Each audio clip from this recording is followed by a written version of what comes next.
riba.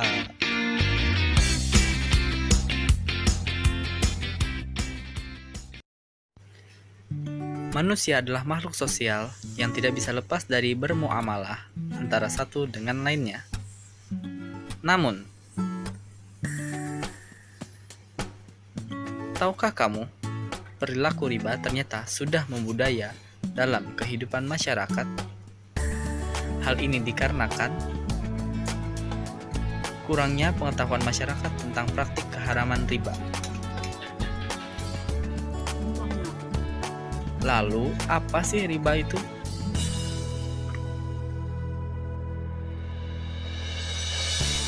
Secara etimologis, riba berarti tambahan. Secara istilah, riba berarti tambahan khusus yang dimiliki salah satu dari dua pihak yang terlibat utang piutang atau jual beli barang ribawi.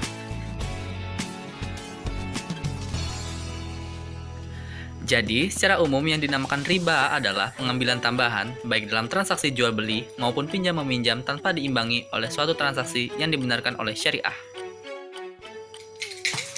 Ulama fikih sepakat menyatakan bahwa muamalah dengan cara riba itu hukumnya haram. Hal ini dapat dijumpai dalam ayat-ayat Al-Quran, Surah An-Nisa ayat 161 dan Surah Ali Imran ayat 130. A'udzu billahi minasyaitonir rajim. Bismillahirrahmanirrahim.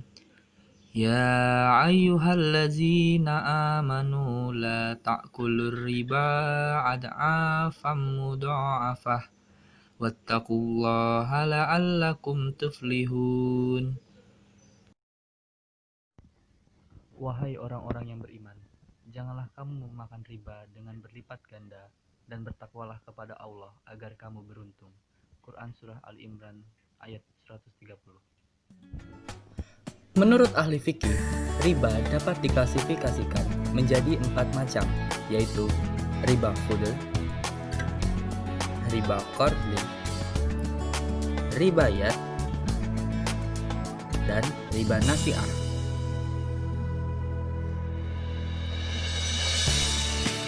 Riba fudl. Riba fudluli yaitu penukaran dua barang yang sejenis dengan tidak sama, fudlul lebih. Contoh: menjual 10 kg beras dengan 11 kg beras. Nah, dengan catatan barang sejenisnya itu yaitu beras dan dimaksud lebih yaitu berat timbangannya. Riba qardli yaitu meminjam dengan syarat keuntungan bagi yang mempiutangi. Qardli sama dengan pinjam. Contoh: seseorang berhutang Rp1.000 dengan perjanjian akan dibayar kelak Rp1.100.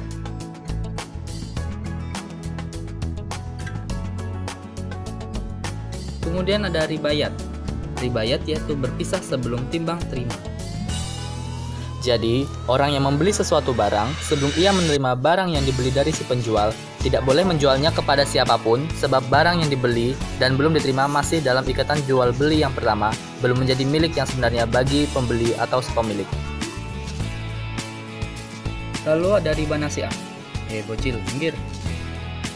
Nah, riba nasi'ah adalah riba yang timbul akibat utang piutang yang tidak memenuhi kriteria untung muncul bersama risiko dan hasil usaha muncul bersama biaya. Nah, riba nasi'ah selalu mensyaratkan pembayaran hutang yang harus dilunasi oleh debitur lebih besar daripada jumlah peminjamnya sebagai imbalan terhadap tenggang waktu yang diberikan, dan kelebihan tersebut akan terus meningkat menjadi berlipat ganda bila telah lewat waktu. Contoh: misalnya, dalam barter barang sejenis, membeli 1 kg dengan 2 kg gula yang akan dibayarkan 1 bulan kemudian. Atau barter barang tidak sejenis seperti membeli 1 kg beras dan akan ditukarkan dengan 2 kg gula yang akan dibayarkan 2 bulan kemudian.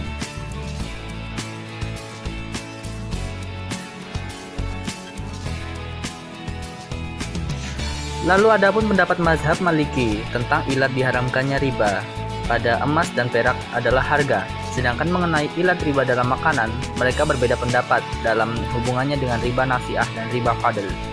Ilat diharamkannya riba nasi'ah dalam makanan adalah sekedar makanan saja.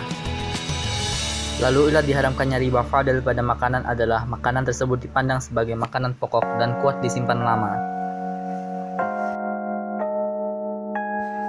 Adapun ilat riba fadl menurut ulama Hanafiyah adalah jual beli barang yang ditakar atau ditimbang serta barang yang sejenis seperti emas, perak, gandum, syair, kurma, garam, dan anggur kering. Dengan kata lain, jika barang-barang yang sejenis dari barang-barang yang telah disebut di atas seperti gandum dengan gandum ditimbang untuk diperjualbelikan dan terdapat tambahan dari salah satunya, terjadilah riba fadl. Lalu menurut mazhab Syafi'i, ilat riba pada emas dan perak adalah harga, yakni kedua barang tersebut dihargakan atau menilai harga suatu barang. Ilat pada makanan adalah sesuatu yang bisa dimakan dan memenuhi 3 kriteria, yaitu sesuatu yang biasa ditujukan sebagai makanan atau makanan pokok, makanan yang lezat atau dimaksudkan untuk melezatkan makanan, seperti ditetapkan dalam nas adalah kurma dikiaskan padanya, seperti tin dan anggur kecil. Makanan yang dimaksudkan untuk menyehatkan badan dan memperbaiki makanan, yakni obat. Kemudian pada mazhab Hambali, terdapat 3 riwayat tentang ilat riba. Yang paling masyhur adalah seperti pendapat ulama Hanafiyah. Kemudian riwayat kedua adalah sama dengan ilat yang dikemukakan oleh ulama Syafi'iyah. Riwayat ketiga, selain pada emas dan perak adalah pada setiap makanan yang ditimbang. Sedangkan pada makanan yang tidak ditimbang, tidak dikategorikan riba, walaupun ada tambahan. Nah, bagaimana nih teman-teman dengan penjelasan tentang riba tadi? Apakah sudah cukup jelas? Nah, dari penjelasan tadi dapat kita tarik kesimpulan bahwasanya melakukan praktik riba itu merupakan haram dan akan mendapatkan dosa besar. Nah, hal ini berdasarkan pada firman-firman Allah yang tertulis di dalam Al-Quran dan hadis. Bahkan praktik riba sangat merugikan kehidupan masyarakat karena menimbulkan dampak negatif yang luar biasa di bidang ekonomi dan bidang sosial kemasyarakatan. Oke teman-teman, setelah mendengarkan penjelasan tentang riba tadi, di sini saya akan mengambil 2 persoalan tentang riba dalam kehidupan sehari-hari. Nah, yang pertama, dalam suatu transaksi riba, apakah kedua belah pihak akan mendapatkan dosa atau hanya pihak peminjamnya saja atau pengutangnya saja? Nah, jadi jawabannya, masing-masing dari kedua pihak akan mendapatkan dosa, termasuk orang yang membantu transaksinya, baik juru tulis maupun saksi. Hal ini didasarkan pada keumuman ayat-ayat Al-Quran dan hadis-hadis yang sahih. Lalu yang kedua, bagaimana dengan kita yang kuliah di prodi akuntansi syariah?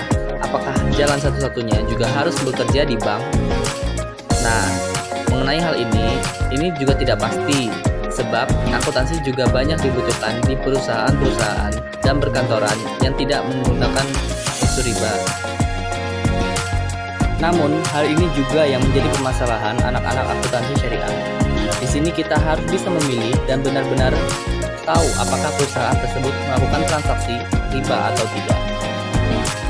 So guys, be a smart people. Jangan sampai terjerumus dalam praktik riba ya.